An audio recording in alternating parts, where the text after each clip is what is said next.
la àndal voilà ñu jéem a xool maître Barro peut-être ñu jéem a xool maître Barro moom également ñu amaat une autre réaction de kenn ci ñi nga xamante ne maître ñëwal tuuti. Allons-y en français.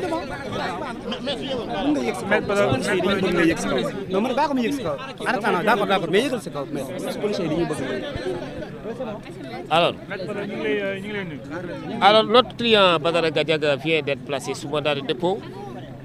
pour toute une litanie d'infractions, comme l'a dit tout à l'heure notre excellent confrère, notre ancien maître El Hadj Omar Youm, qui a raison sur toute la ligne. Je précise qu'il est poursuivi pour diffusion de fausses nouvelles. Et poursuivi en même temps, tenez-vous bien, sur la base de l'article 80, qui parle de ceux ou celles qui auront reçu de l'argent de particuliers ou de sociétés en vue de discréditer les institutions de la République, ce qui n'est pas le cas. Et ici, il nous est donné l'occasion de le préciser, si besoin en est encore. Vous savez, Badara Gadiaga a un compte logé à ASEP. Alors, ASEP lui a octroyé un prêt dont il bénéficie. Et pour pouvoir accéder à cet argent, ASEP envoie via une plateforme qui s'appelle GSIE, qui le transfère via Orange Money à Badara Gadiaga. Mais écoute, de toutes les façons, comme vous et moi, il nous arrive souvent de recevoir dans nos comptes des envois de la part de proches ou de la part de personnes à qui on a rendu des services, car au-delà de son statut de chroniqueur, peut-être qu'il évolue dans d'autres domaines d'activité et de façon légale. C'est qu'il faut que vous reteniez qu'au départ, c'était la diffusion de fausses nouvelles qui avait été retenue. Et pour ça, c'est l'audience des flagrants délits. Malheureusement, on a eu à rajouter l'article 80, ce qui a fait que le doyen des juges d'instruction a été saisi. Et là, il n'a pas les coups de franche. Il ne peut que le placer sous mandat de dépôt, étant entendu que c'est toute une éternité d'infractions, aussi farfelues les unes que les autres, il faut le dire. Car à bien voir le dossier, ces déclarations, l'on ne voit pas en quoi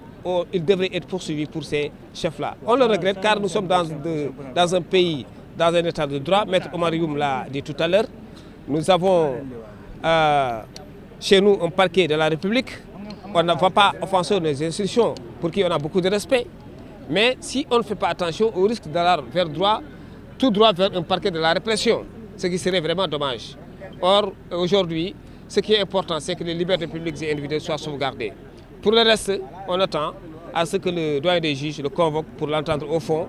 Et là, il va revenir sur des pans entiers des déclarations qu'il a eu à faire par devant la cybercriminalité avec ses avocats librement, en toute sérénité et dans le calme. Je vous remercie. waaw ci olof léegi ni ko El Hadj Omar yu mu waxee Badara Gadiaga téye nañ ko placé nañ ko sous mandat de dépôt te jàpp nañ ko ni ñu ko placé sous mandat de dépôt ñun ànduñ ci parce que dañu ne li ñu koy toppee amul déjà ñu ko toppee diffusion de fausses nouvelles mooy tasaare ay xibaar yu wérul ak article 80 dafa ne bépp citoyen boo xam ne da nga jot xaalis si beneen nit wala ab société pour déstabiliser ay institutions loolu infraction bu grave la dañ la war a yóbbu si yoon. moom nag nee na loolu amul lan moo am moom dafa am compte bu nekk ASEP. ASEP nag laata muy envoyé xaalis bi day jaar si beneen plateforme GSI moom mooy jël xaalis bi dugal ko Orange Money envoyé ko Badara Gadiaga li kese la. et puis loolu bu weesoo nit am na droit recevoir Orange Money sa proche mun na la jox xaalis mun nga def benn service nga liggéeyal nit nga jaay ko dara de légal mu jox la xaalis loolu kese moo nekk si dossier bi ñu ngi koy lu ñu jàpp ne mooy y a une volonté quand même boo xamante ni dañ ko bëgg a yóbbu prison pour le faire taire et c'est pas élégant du yëfu gentleman état de droit dañu may ku nekk nag mais dans le cadre aussi de la sauvegarde des libertés individuelles et de la vie privée kenn ku nekk nga wax li nga bëgg a wax mais dans le seul but nga informer ses citoyens mais aussi mën a respecter droit yu ñeneen ñi. Badara Gadiaga boo leen xoolee ñun xam nañ ñu ko jàppee lu mu wax carrément dafa ne lii mbébétam rek mooy wax lu am informer citoyens yi xeex pour démocratie gën a dëgër si réew mi. maa ngi daan di jaajëfal waaw bien sûr finalement parce que article 80 dafa ñëw parce que yoon dafa ne yenn chef yi bu amee juge d'instruction amul pouvoir may nit bàyyi nit ki il est obligé de le placer sous mandat de dépôt donc on a tout fait pour que xam naa délai yooyu yëpp ñu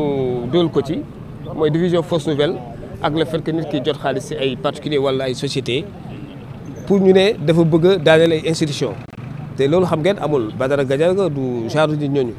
c'est une personne très correcte bon du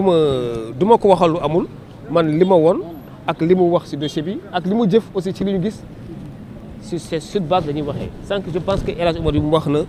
l'essentiel. mën nga ñëwal mettre ci état d'esprit seen client naka ngeen ko gisee. non moom il a toujours dit il préfère être en détention avec un esprit libre que d'être en liberté les mains et les pieds fagotés non. maître yoon ngi naan da leen yóbbu dossier bi foofu de CEDEAO. waaw ñun avocats yi dañ concerté wu loolu lu ñuy wax fii mais lépp lu ñu yoon may incha allah dinañ ko def parce que état droit lañ nekk nag maa ngi leen di nag alerter parce que nous sommes devant l'opinion publique nationale ak internationale ñu ngi ñuy seetaan fu mu nekk nii je pense que soxlawuñu yii li ñu soxla rek mooy démocratie bi gën a avancé et puis luy jógee ci assises yi aussi ñu mettre ko en œuvre mooy juge de liberté de la détention parce que ñu ñuy demee nii on risque ñu am benn parquet de la répression parce que procureur à chaque fois réquisitoire am bu visé dara rek souvent le juge est lié or bu ñu amoon benn juge boo xamante ni day nekk juge de la liberté et de la détention dina mën a départager bu ko defee koo xamante ni warul dem prison mu bañ a dem prison parce que prison aussi neexul c'est très sérieux ñi fa nekk xam nañ ko maa ngi leen di gërëm jaajëf kay merci beaucoup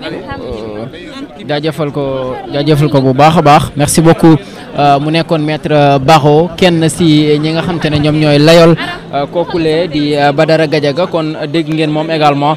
confirmation bi nga xam te ne def na ko par rapport ak dossier boobule ak yeneen charge yi nga xam te ne daal dina ko ci fekk ginnaaw biñ ko doon toppee lu jëm ci wàllum diffusion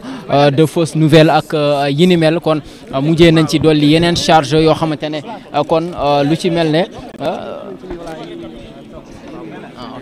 mujjee nañ ci kon teg yeneen charge yu ci mel ne kon ay fonds yoo xamante ne daal dañoo jàpp ne da ko daal di jot te xëy na anam ya nga xamante ne noonu la ko jotee wala fa nga xamante ne foofee la ko bëggoon a dugal loolu daanaka loolee la ñu doon kon loolu moo leen wala boog loolu la ñu bëgg a leeral ba tax na kon jamono jile dossier boobule dañ ko daal di instruire maanaam ubbi ci li nga xam te ne moo di ab information judiciaire ngir kon ñu mën a saytu bu baax a baax chef